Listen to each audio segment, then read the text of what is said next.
ಪಾಕೆಟ್ಸಲ್ಲಿ ನಾವು 30-35 ರುಪೀಸ್ ಕೊಡ್ತಾ ಇದ್ದೀವಿ. ಇದ್ರ ಜೊತೆ ಭೂ ಸುಪೋಷಣ ಅಂತ ಕೊಡ್ತಾ ಇದ್ದೀವಿ. ಭೂ ಸುಪೋಷಣ ಅಂದರೆ ಸಾಮಾನ್ಯವಾಗಿ ನಮ್ಮಲ್ಲಿ ಇವಾಗ ಗೊಬ್ಬರ ಕಪ್ಪಾದಮೇಲೆ ಇದಕ್ಕೆ ಹೊಂಗೆ ಹಿಂಡಿ, ಬೇವಿನ ಹಿಂಡಿ, ಕಲ್ಚರು, ಅದಾದಮೇಲೆ ಕೃಪಾಮೃತ ಜಲ, ಗೋನಂದ ಜಲ ಇಷ್ಟನ್ನು ಮಿಶ್ರಣ ಮಾಡಿಬಿಟ್ಟು ನಾವು ಅದನ್ನು ಭೂ ಸುಪೋಷಣ ಅಂತ ಮಾಡಿದ್ದೀವಿ. ಭೂಮಿಗೆ ಪೋಷಣೆ ಮಾಡೋವಂಥದ್ದು ಇದನ್ನು ನಾವು ಮಾಡಿದ್ದೀವಿ. ಸೇಮ್ ಅದು ಪ್ರೈಸನ್ನು ಇಟ್ಟಿದ್ದೀವಿ ಸರ್. ಭೂ ಸುಪೋಷಣ ತುಂಬ ಕೆಲಸ ಮಾಡುತ್ತೆ. ಯಾಕಂದರೆ ಹೊಂಗೆ ಹಿಂಡಿ, ಬೇವಿನ ಹಿಂಡಿ ಇರುತ್ತೆ, ಬುಡಗಳಿಗೆ ಯಾವುದೇ ಹಾನಿಯನ್ನು ಮಾಡದೆ ಅದನ್ನು ರಕ್ಷಣೆ ಮಾಡೋದಕ್ಕೆ. ಕೃಪಾಮೃತ, ಗೋನಂದ ಜಲ ಇವು ಬೆಳವಣಿಗೆಗೆ, ಗ್ರೋತಿಂಗಿಗೆ ಸಹಾಯ ಮಾಡುತ್ತೆ. ಮತ್ತು ನೀರು ಹಿಡಿದು ಇಟ್ಕೊಳೋದಕ್ಕೆ ಕಾಂಪೋಸ್ಟ್ ಸಹಾಯ ಮಾಡುತ್ತೆ. ಈ ರೀತಿ ಒಂದಷ್ಟನ್ನು ಭೂ ಸುಪೋಷಣ ಮಾಡಿ ನಾವು ಹೊರಗಡೆ ಕೊಡ್ತಾ ಇದ್ದೀವಿ. ಭೂ ಸುಪೋಷಣ ಇದೆ, ಅದ್ರ ಜೊತೆಗೆ ನಾವು ಸಮೃದ್ಧಿ ಅಂತ ಒಂದು ಲಿಕ್ವಿಡ್ ಮಾಡಿದ್ದೀವಿ.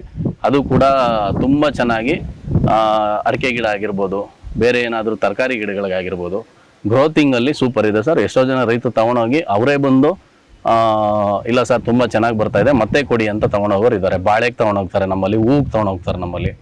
ಈಗ ಸಾಮಾನ್ಯವಾಗಿ ಡಿಸೆಂಬರು ಟು ಫೆಬ್ರವರಿ ಸೀಸನಲ್ಲಿ ಕೋಲ್ಡ್ ಸೀಸನ್ನು, ಹೂವು ಬರೋದಿಲ್ಲ ಆ ಟೈಮಲ್ಲಿ. ಅವಾಗ ಏನು ಮಾಡ್ತಾರೆ, ನಮ್ಮ ಹತ್ರ ಗಂಜಲ, ನಾವು ಎಲ್ಲ ಬಕೆಟ್ಗಳಲ್ಲಿ ಹಿಡಿತೀವಿ ಗಂಜಲ. ನೆಲಕ್ಕೆ ಬಿದ್ದು ಇದು ಮಾಡೋದು ಹಿಡಿಯೋದಿಲ್ಲ, ನೆಲಕ್ಕೆ ಬಿದ್ದ ಮೇಲೆ ಕಲೆಕ್ಟ್ ಮಾಡೋದಿಲ್ಲ.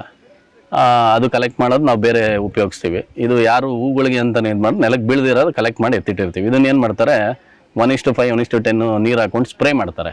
ಆ ಬಿಸಿಗೆ ಹೂವು ಚೆನ್ನಾಗಿ ಹರಡುತ್ತೆ ಅನ್ನೋದು ನಮ್ಮ ಇಲ್ಲಿ ಲಗ್ಮನಹಳ್ಳಿಯವರು ಮಾಡಿ ತೋರಿಸಿದ್ರು ಅದನ್ನು ರೈತರು. ಈ ರೀತಿ ಒಂದಷ್ಟು ಜನ ಗೋಮೂತ್ರ ತೊಗೊಂಡೋಗೋರಿದ್ದಾರೆ, ಗೊಬ್ಬರ ತೊಗೊಂಡೋಗೋರಿದ್ದಾರೆ. ತುಂಬ ಜನ ಅದರ ತೊಗೊಂಡೋಗಿ ನಮ್ಮ ಸಮೃದ್ಧಿ ತೊಗೊಂಡೋಗಿರೋರು ಕೂಡ ಇವತ್ತು ಈಗ ಒಬ್ಬರು ನಾಗಭೂಷಣ್ ರೆಡ್ಡಿ ಅಂತ ತೊಗೊಂಡೋದ್ರು ಅವ್ರ ತೋಟಕ್ಕೆ. ಅವರೊಂದು 5-10 ಲೀಟರ್ ತೊಗೊಂಡೋಗ್ತಾರೆ ಸರ್ ಅಷ್ಟೇ. 1 ಲೀಟ್ರ್ ಬಂದು ನಾವು 300 ರೂಪಾಯಿಯಿಂದ 350 ಮಾರಾಟ ಮಾಡ್ತಾಯಿದ್ದೀವಿ. 5-10 ಲೀಟ್ರ್ ಅವರು 2 ಎಕರೆಗೆ ಆರಾಮಾಗಿ ಮೇಂಟೈನ್ ಮಾಡಿಬಿಡ್ತಾರೆ.